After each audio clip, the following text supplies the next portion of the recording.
Hello guys, welcome to Creative Projects. Today I am going to show you how to remove background from any image.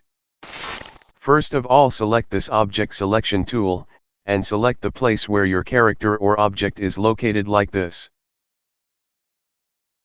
It will automatically select the character. If it does not select some places, then we will select it manually.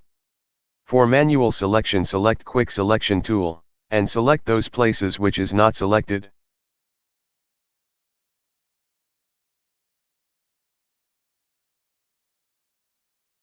If you have to deselect some places, then click on Subtract Selection to subtract extra selections.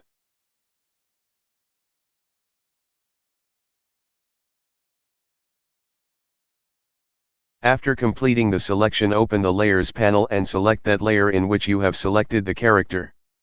Now click the right button of mouse here and select Layer via Copy.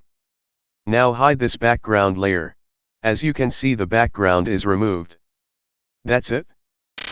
Thanks for watching the video.